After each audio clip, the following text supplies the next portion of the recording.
নমস্কার বন্ধুরা, আমি ঝুমাস ক্রিয়েশনে আপনাদের সবাইকে স্বাগত। আজ আমি আপনাদের সঙ্গে শেয়ার করব লাউ ঘন্টর রেসিপি। লাউ ঘন্ট তো আমরা সবাই প্রায় করে থাকি, তবে আপনারা যদি এইভাবে লাউ ঘন্ট করেন খেতে কিন্তু খুব ভালো লাগবে।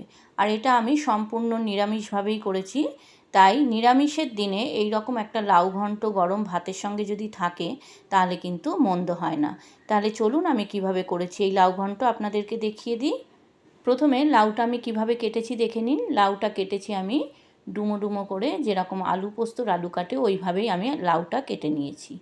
আর নিয়েছি ডাল, এখানে খেসারির ডাল নিয়েছি। খেসারির ডালটা আমি 3-4 ঘন্টা জলে ভিজিয়ে রেখেছিলাম। তারপর জল থেকে ছেঁকে এটা আমি মিক্সার গ্রাইন্ডারে দিয়ে দিলাম। এরপর দিলাম অল্প একটু আদা, 4টে কাঁচা লঙ্কা। এবারে এই ডাল, কাঁচা লঙ্কা, আদাটা মিক্সার গ্রাইন্ডারে পেস্ট করে নিলাম। এবারে এর মধ্যে দিলাম 1/2 চামচ জিরের গুঁড়ো, 1/2 চামচ হলুদ গুঁড়ো, 1 চামচ চিনি আর দেব 1 চামচ নুন। এইবার ভালো করে আমি এগুলো ডালের সঙ্গে মিশিয়ে নেব। ডালটাকে খুব ভালো করে ফেটিয়ে নিতে হবে। ডালটা যদি খুব ভালো করে ফেটানো হয় বড়াগুলো কিন্তু সফট হবে। দেখুন ডালটা কিন্তু ভালো করে ফেটানো হয়ে গেছে। এইবার আমি রান্নাটা শুরু করব। প্রথমে কড়াইতে বেশ খানিকটা সর্ষের তেল দিলাম। তেলটা গরম হলে আমি ডালের বড়াগুলো এর মধ্যে দিয়ে দেব। ছোট ছোট করে ডালের বড়াগুলো আমি এর মধ্যে দিয়ে দিলাম। আর এই সময় থাকবে গ্যাসের ফ্লেমটা কিন্তু মিডিয়ামে। প্রথমে হাই ফ্লেমে তেলটা ভালো করে গরম করে নিতে হবে, তারপর বড়াগুলো মিডিয়াম ফ্লেমে ভাজতে হবে।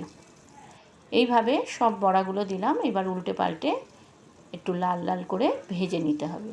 আমার এই রেসিপিটা যদি আপনাদের ভালো লাগে বন্ধুরা, আমার চ্যানেলটাকে সাবস্ক্রাইব করে দেবেন, লাইক কমেন্ট শেয়ার করবেন আর পাশে থাকা বেল আইকনটা প্রেস করে দেবেন, যাতে আমার ভিডিও আপলোড হওয়ার সাথে সাথে আপনাদের কাছে নোটিফিকেশান পৌঁছে যায়।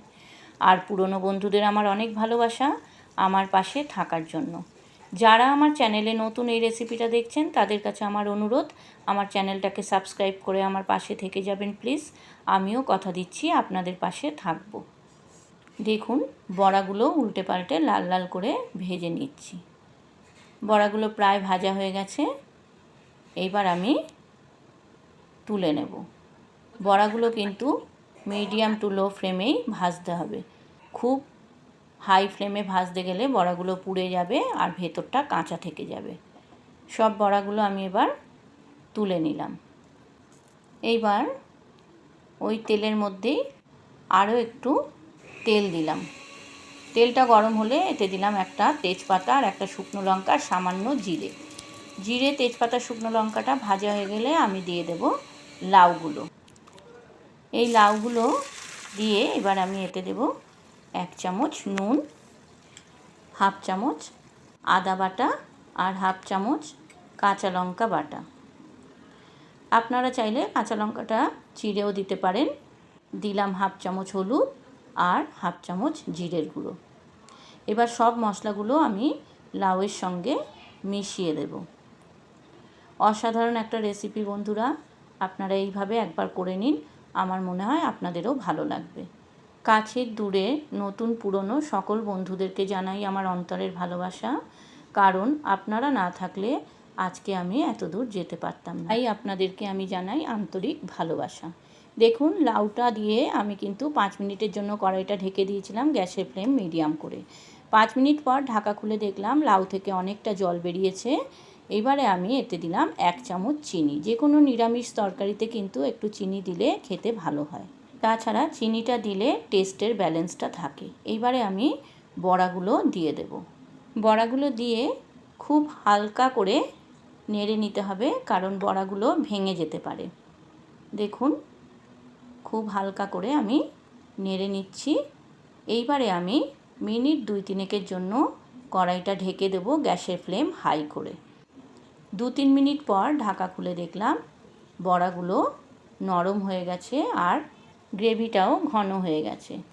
আর কিছুক্ষণ নাড়াচাড়া করে আমি তরকারিটা ঢেলে নেব। খুব সাধারণ একটা রেসিপি, কিন্তু খেতে লাগে অসাধারণ।